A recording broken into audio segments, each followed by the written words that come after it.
Head day fertility అమ్మ అనే పిలుపుకు శ్రీకారం చుట్టండి. పొందండి ఉచిత మొదటి కన్సల్టేషన్, మొదటి స్కాన్. సంప్రదించండి 8880747474.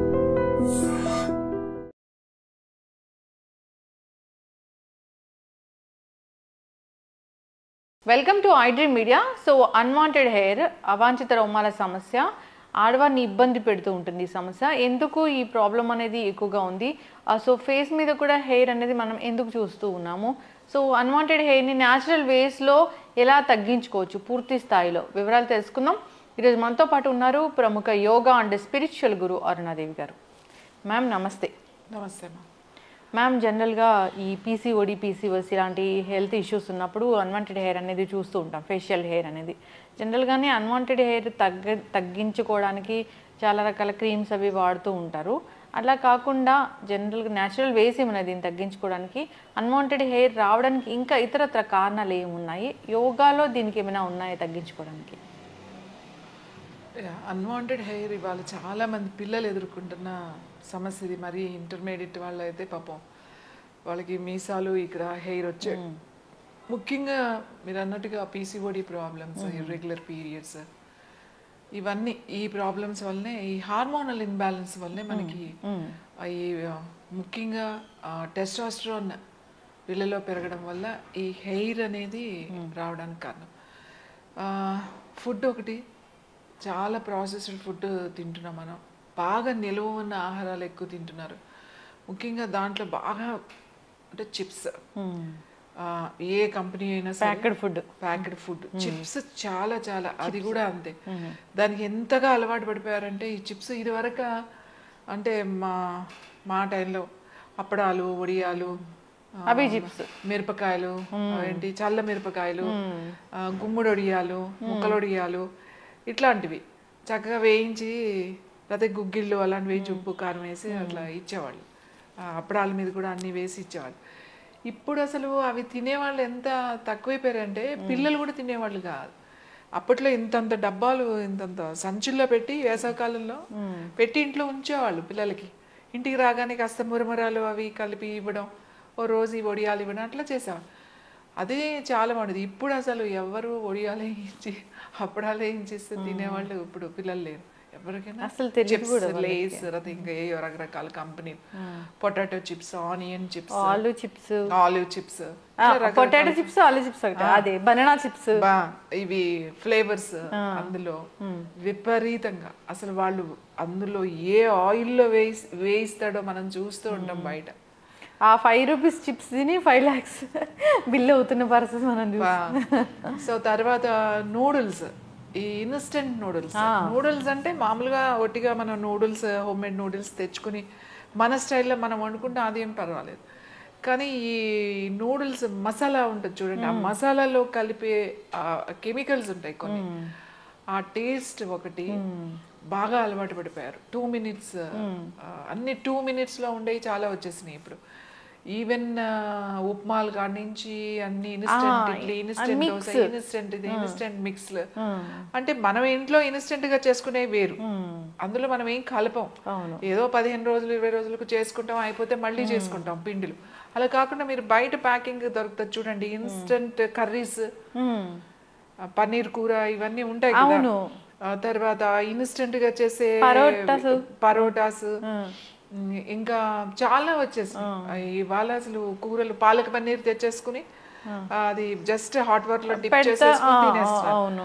అందులో కలర్స్, తర్వాత బయట ప్రిజర్వేటివ్స్ లేకుండా అవి ఎలా ఉంటాయి. ఇంకా మనం ఇప్పుడు ఫంక్షన్స్ కి వెళ్తున్నాం చూడండి, ఆ ఫుడ్ కి నిజంగా నమస్కారం పెట్టచ్చు. ఆ ఫంక్షన్స్ లో వాళ్ళు పెట్టే ఫుడ్, పన్నీర్, పాలకూర పన్నీరు ఎలా ఉంటది, పాలకూర గ్రీన్ గానే ఉంటది కదా, దాంట్లో గ్రీన్ కలర్ కలుపుతాడు. అది చూస్తే, ఆ కలర్ చూస్తే మనకి లోపలికి వెళ్ళదు. క్యారెట్ పన్నీర్ ఇది వండుతాడు కదా, పన్నీర్ బటర్ మసాలా అంటే దాంట్లో కలర్ కలుపుతాడు, ఆరెంజ్ కలర్.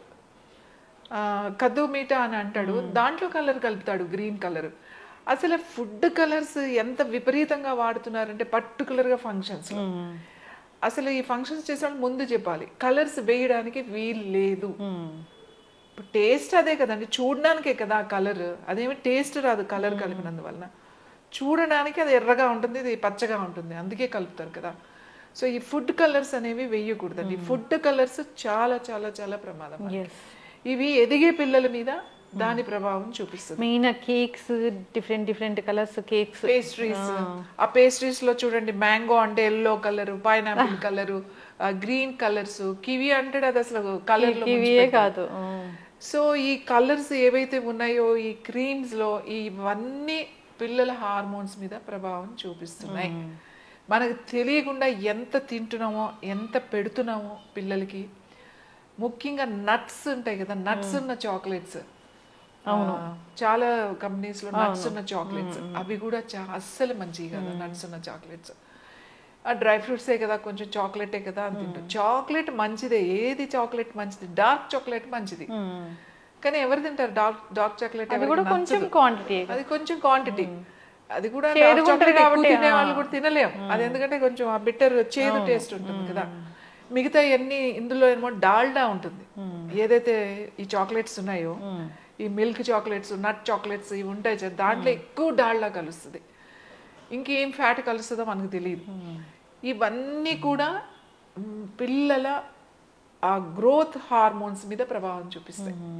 ఆడపిల్లలకైతే ఇమ్మీడియట్లీగా ఎక్కడ చూపిస్తాయి? ఈ ఓవరీస్, తర్వాత పీరియడ్స్ మీద చూపిస్తాయి. ఈ ఇర్రెగ్యులర్ పీరియడ్స్ రావడం, తర్వాత పీరియడ్స్ ఒక 3-4 months రాలేదని అనుకోండి, ఎక్స్ట్రా గ్రోత్, హెయిర్ ఎక్కువ పెరగడం. అసలు ఇంత హెయిర్ ఎందుకుంది పిల్లలకి? ఇంత పార్లర్స్ లో ఇంతమంది వ్యాక్సిన్ చేయించుకుంటున్నారేంటి అంటే, ఇప్పుడు 70s, 80s, 90s వచ్చేసరికి పార్లర్స్ బాగా వచ్చినాయి అనుకోండి. అప్పుడు కూడా హెయిర్ లేదా? ఉంది కదా. కానీ ఎలా ఉండేది అంటే, చిన్నప్పటి నుంచి పిల్లలకి బాగా నలుగు పెట్టేవాళ్ళు. జుట్టు ఉన్న వాళ్ళకు కూడా అట్లా వారానికి 2 సార్లు 3 సార్లు పెట్టడం వల్ల, ఒకవేళ ఎవరికైనా కొంచెం పిల్లలకి హెయిర్ ఉంటే వాళ్ళకి సోప్ ఇచ్చేవాళ్ళు కాదు అసలు. శనగపిండి, లేకపోతే ఇంట్లో బియ్య పిండి, శనగపిండి ఇంట్లోనే పట్టించి నలుగుపిండి అని చేసేవాళ్ళు కదా. మనకి పిల్లలు పుట్టగానే సారు పెట్టేటప్పుడు నలుగుపిండి పెడతారు కదా. నలుగుపిండి ఎందుకు పెడతారు? పిల్లల సారులో ఖచ్చితంగా నలుగుపిండి వాడతారని. ఆ నలుగుపిండి పెట్టాలి పిల్లలకి. అదే పిండి ఎక్కువ పిండితో స్నానం చేస్తే ఈ గ్రోత్ ఆగిపోయేది. చక్కగా మసాజ్ చేసుకుని మీగడతోనూ, పాల మీగడ, లేకపోతే పెరుగు మీద మీగడ, లేకపోతే పాలు పిండిలో కలపడం, లేకపోతే వెన్నపూస కలపడం, ఇట్లా పెట్టి చేయించు. పిల్లలు కూడా ఇంకా సండే రోజు, సాటర్డే రోజున కూర్చోబెట్టి పిల్లలకి మంచిగా, ఆడపిల్లలని అయితే వదిలే పనే లేదు. అందులో కొంచెం పసుపు కలిపేది బాగా నలుగు పెట్టి, కుంకుడికాయ పెట్టి మంచిగా చేపించేవాళ్ళు. కాబట్టి ఏమయ్యేదంటే ఆ గ్రోత్ అలా చేయగా తగ్గిపోయేది, వచ్చేవి కాదు. ఇప్పుడు ఎవరికి అంత టైం లేదు, అంత ఓపిక లేదు. చాలా అసలు పెట్టే అంత టైం కూడా ఉన్నా కూడా తీసుకునే లేదు. అందరికీ ఇన్స్టెంట్ కావాలి. ఈ ఫస్ట్ ఫుడ్లోనే ఇంపార్టెంట్. ఫ్రెష్ ఫుడ్ తినడం, బాడీకి ఫిజికల్ యాక్టివిటీ ఉండాలి. అస్సలు ఫిజికల్ యాక్టివిటీ లేకపోవడం కూడా ఒక కారణం. ఏదో ఫిజికల్ యాక్టివిటీ అంటే ఊరికి అటు ఇటు తిరగడం కాదు, ఖచ్చితంగా ఎక్సర్సైజ్ ఉండాలి. తర్వాత ఇలా గ్రోత్ ఇలా ఉన్న వాళ్ళకి, వస్తున్న వాళ్ళకి కాస్త డైట్, ఎక్సర్సైజ్ కనుక చేస్తే ఇందులో చేంజెస్ ఖచ్చితంగా వస్తాయి. హార్మోన్స్ మళ్ళీ బ్యాలెన్స్. మేము అందుకే చెప్తాం, యోగా చేయండి. మీ హార్మోన్స్ ముందు, మనకి యోగాలో ఏంటంటే గ్లాండ్స్ మీదే ముందు ప్రభావం చూపిస్తుంది. మీ ఏదైతే ఇర్రెగ్యులర్గా ఉన్నాయో అవి రెగ్యులర్ అవుతాయి, అలాగే బ్యాలెన్స్ అవుతాయి. Hormones is very important. ఈ హార్మోన్స్ బ్యాలెన్స్ అయినప్పుడు ఈ పిల్లలకి ఇలాంటి ఇష్యూస్ రాకుండా ఉంటాయి, మెల్లమెల్లగా తగ్గిపోతూ ఉంటాయి అన్నమాట. సో అలా ఎక్కువ అప్పుడు ఫేస్ మీద వచ్చినప్పుడు, లేకపోతే ఇట్లా వచ్చినప్పుడు, అప్పుడు ఇది పటిక ఉంటుంది కదా, ఆలం అంటారు. అవును, పటిక, ఆలం అని అంటారు కదా, తెల్లది. అవును, అది గుమ్మానికి కడతాం. గుమ్మానికి, దిష్టికి అది కడతారు కదా. అది మంచిగా ఈ ఫేస్ మీద, ఈ ఎక్కువ గ్రోత్ ఉన్న దగ్గర బాగా రాసుకోవడం, ఈ హ్యాండ్స్ మీద, దీని మీద మెల్లగా అట్లా రాయడం, రాస్తూ ఉంటే ఆ గ్రోత్ తగ్గుద్ది అన్నమాట.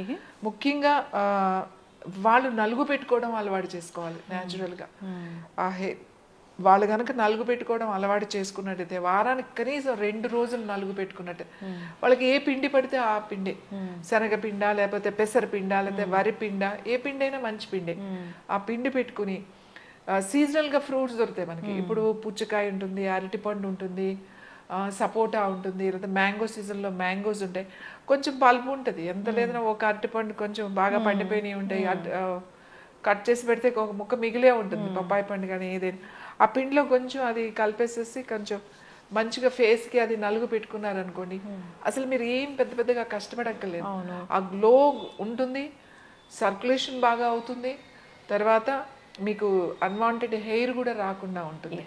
ఇప్పుడు హెయిర్ ఉంటే అందరూ లేజర్కి వెళ్తున్నారు, ఎందుకంటే అంత హెయిర్ ఉన్నప్పుడు మనం ఖచ్చితంగా లేజర్కి వెళ్ళాల్సిందే, లేకపోతే అది అనీవెన్గా పెరిగి కొంతమందికి అది చాలా ఫెయిల్ అవుతుంది. నేను ఏమంటానంటే ఇలాంటి ఇష్యూస్ ఉన్నాయి కాబట్టి మనం ముందు నుంచి పిల్లలకి ఖచ్చితంగా వాళ్ళకి నలుగు పెట్టి స్నానం చేయించడం, ప్రతిరోజు వాళ్ళకి యోగా అనేది వాళ్ళకి అలవాటు చేయడం, ఈ ఫుడ్ దగ్గర ఈ పీరియడ్స్ రేపు ఫ్యూచర్లో నీకు ఇలాంటి పీరియడ్స్ ప్రాబ్లమ్స్ వస్తాయి, ఇలాంటి ప్రాబ్లమ్స్ వస్తాయని వాళ్ళకి చెప్పి అట్లాంటి ఇవ్వకుండా వాళ్ళకి పిల్లలకి ఇవ్వకూడదు. అసలు ఇలాంటి మనం ఇంట్లోకి తెచ్చి వాళ్ళని ఎంటర్టైన్ చేయకూడదు. ఈ చిప్స్, ఈ మ్యాగీస్, ఈ క్యాన్డ్ ఫుడ్, ఇవి ఏవైతే ప్యాకింగ్ ఫుడ్ ఉందో ఇలాంటివి కనుక మనం కంట్రోల్ చేయగలిగితే మళ్ళీ మనం యోగాతో మనం ఖచ్చితంగా హార్మోన్స్ని బ్యాలెన్స్ చేసుకోవచ్చు, ఇర్రెగ్యులర్ పీరియడ్స్ని పీరియడ్ చేయొచ్చు, ఈ అన్వాంటెడ్ హెయిర్ కూడా మనం మెల్లమెల్లగా గ్రోత్ తగ్గించేయచ్చు. ఎస్, ఖచ్చితంగా మ్యామ్, చాలా చక్కగా చెప్పారు. ఎందుకు వస్తుందంటే రూట్ కాజ్ అది హార్మోన్ ఇంబ్యాలెన్స్ వల్ల వస్తుందని, దాన్ని కరెక్ట్ చేయొచ్చు యోగా ద్వారా అండ్ హెల్దీ డైట్ ద్వారా. ఇక అంతేకాకుండా ఇష్యూ వచ్చింది అన్నప్పుడు మీరు హోమ్ రెమెడీస్ చాలా చక్కగా చెప్పారు. ఇక అంతేకాదు నలుగు పిండి స్నానం అనేది మన ఎప్పటి నుంచో వస్తున్న ప్రాచీన ఆచారం కూడా, దాన్ని మర్చిపోయాము. జనరల్గా ఏవైతే ప్రాచీన పద్ధతులు మర్చిపోయాము, ఆచారాలు సంప్రదాయాలు, హెల్త్ ఇష్యూస్ అనేవి వస్తూ ఉన్నాయి. అందరూ కూడా ఒకసారి మళ్ళీ రిమైండ్ చేసుకొని పాటించాలని కోరుకున్నాం. ధన్యవాదాలు మ్యామ్.